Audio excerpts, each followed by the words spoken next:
आप जानते हैं कि हर साल सिर्फ महाराष्ट्र में ही 20 लाख से ज्यादा गणेश मूर्तियां खरीदी जाती हैं और दिल्ली जैसे महानगरों में ये संख्या हजारों तक पहुंच जाती है। सोचिए, एक ही दिन में लाखों घरों में बप्पा विराजमान होते हैं। गणपति बप्पा मोरया। हर साल भाद्रपद आते ही गणेश उत्सव की धूम मच जाती है, लेकिन इस आस्था और खुशी के माहौल में एक सवाल खड़ा होता है।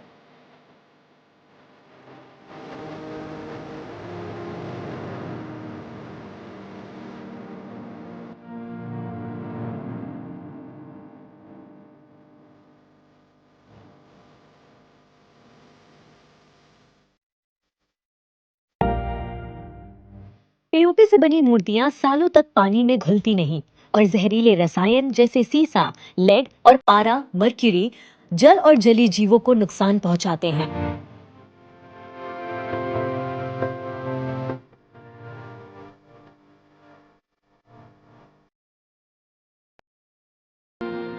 लेकिन फिर आया बदलाव जब नमामि गंगे स्वच्छता अभियान, मिशन लाइफ जैसे पहल सरकार की तरफ से शुरू की गई, जिसने कई मायनों में प्रकृति को संभाला और निखारा। और इसी जागरूकता ने जन्म दिया एक नए आंदोलन को, इको फ्रेंडली।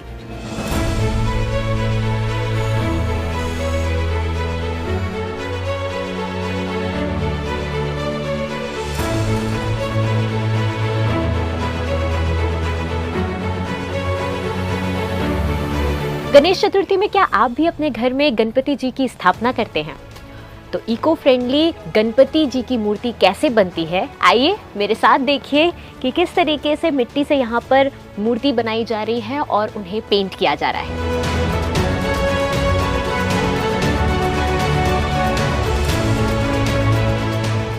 क्या अंतर आ जाता है बाकी मिट्टियों से और चिकनी मिट्टी में? चिकनी मिट्टी तो मजबूत होता ही है, ठीक है। और उसके बाद मिट्टी चिकनी में बहुत तरह की मिट्टी आते हैं।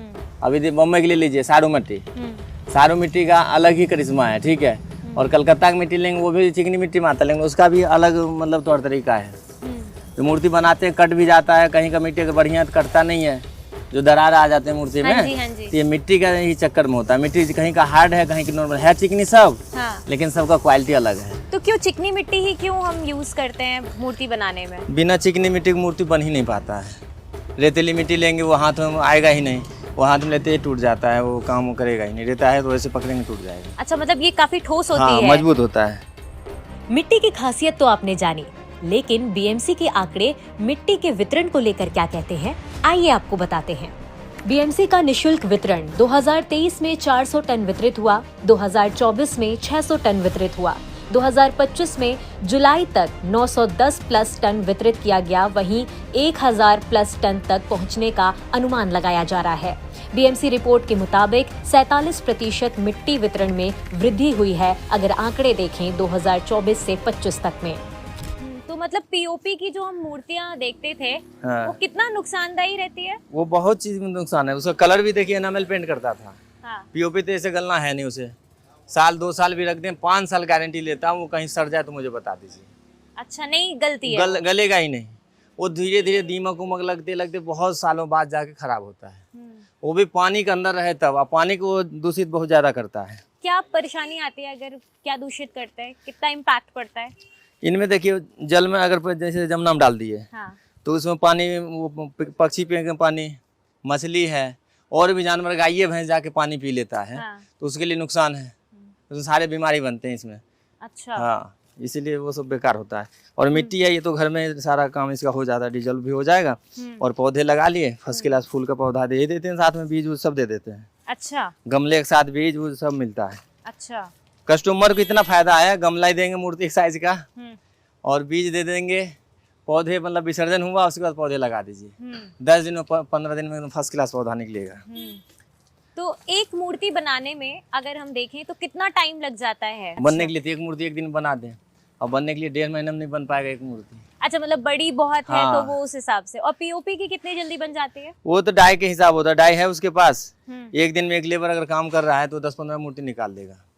5 फीट भी निकाले तब भी 10 निकाल देगा। 10 निकालेगा 5 फीट की भी? हाँ, एक दिन में। और अगर हम इनकी बात करें जो आप 5 फीट अगर बनाएंगे ना, हमें 3 दिन लगना है। 3 दिन लगता है। हाँ, परिवर्तन आया है पहले से अब में? लोग क्या अब बहुत ज्यादा पीओपी के नाम से लोग बड़े वहाँ रोड पे सब जितने बेच रहे हैं वहाँ देखते ही भाग जाते हैं।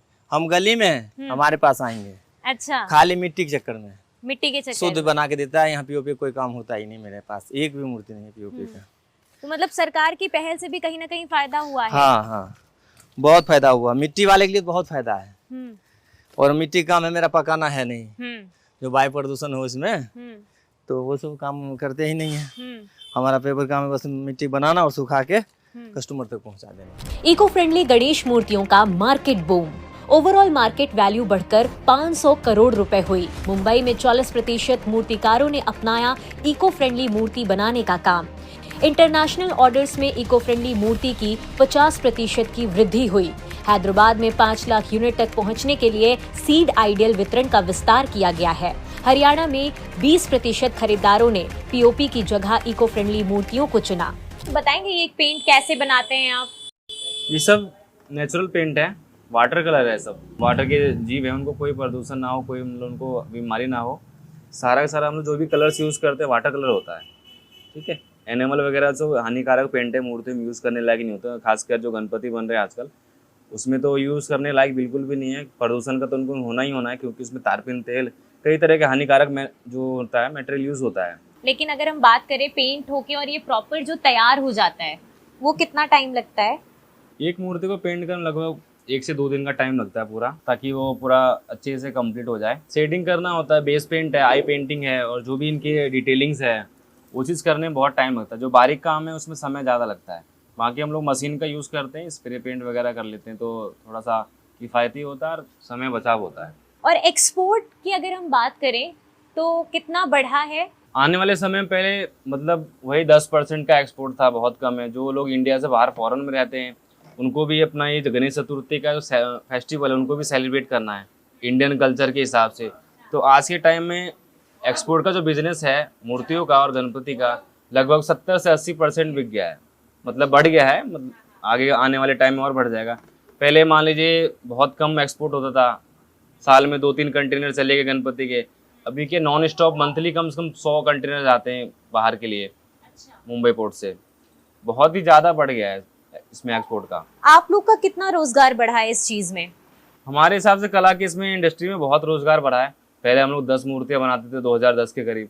आज हम लोग 4000-5000 गणपति तैयार करते थे पूरे दिल्ली एनसीआर और फॉरेन के लिए, बाहर एक्सपोर्ट तक का 4 से 5000 गणपति स्टार्ट हो जाते हैं मेरे पास, बनते हैं। पूरा साल हम लोग इसमें मतलब अपना समय देते हैं, तब जाके ये क्वांटिटी हमारी पूरी हो पाती है। अगर मैं गवर्नमेंट के इनिशिएटिव की बात करूं तो कितना फायदा हो रहा है कारीगरों को? जो गवर्नमेंट का इनिशिएटिव है, जो उनकी स्कीम चल रहे हैं, नमो गंगे और ये स्वच्छता भारत जो अभियान चल रहा है, इसके हिसाब से लोगों में जागरूकता बहुत आई है। अपने शहरों को साफ कर रहे हैं, देश को स्वच्छ कर रहे हैं। इसी में जो हमारा फेस्टिवल है, बहुत ही ज़्यादा प्लास्टिक वेस्ट होता है जो फेस्टिवल यूज़ होने वाला है। मूर्तियाँ बनती थी पहले पीओपी की, लोग कहीं भी विसर्जन करके छोड़ देते थे, वो मूर्तियाँ टूटती थी, लोगों को पैर आता था, वैसे ही पड़े रहते थे, कोई डिज़ोल्व नहीं होता था। पूरा समुद्र है जो, और ये हमारी नदियाँ, बहुत प्रदूषण होता था इसमें। तो हमारे सरकार के हिसाब से जो चीज़ वहाँ पहल चलाई जा रही है, लोगों में जागरूकता बढ़ रहा है, लोग अब इको फ्रेंडली की तरफ स्विच हो रहे हैं। आपकी मूर्ति कहाँ कहाँ जाती है? मेरी मूर्तियाँ ज़्यादातर दिल्ली एनसीआर है, और ये port of Spain, London, UK हो गया, और इंडिया के बड़े बड़े जो शहर हैं, महाराष्ट्र है, गुजरात है, राजस्थान है, और ये अपना ये पंजाब है, जम्मू कश्मीर तक लोग यहाँ से मेरे यहाँ से गणपति ले जाते हैं। विदेशी बाजार में भारतीय इको गणेश की धूम। 2025 में निर्यात तेजी से बढ़ा। सिर्फ महाराष्ट्र के पेन शहर से भेजी गई लगभग 2.5 लाख मूर्तियां। सबसे बड़े खरीदार इनमें से रहे अमेरिका 63%, यूके 10%, दक्षिण अफ्रीका 8%, थाईलैंड समेत कई देशों में निर्यात में बढ़ोतरी देखी गई है।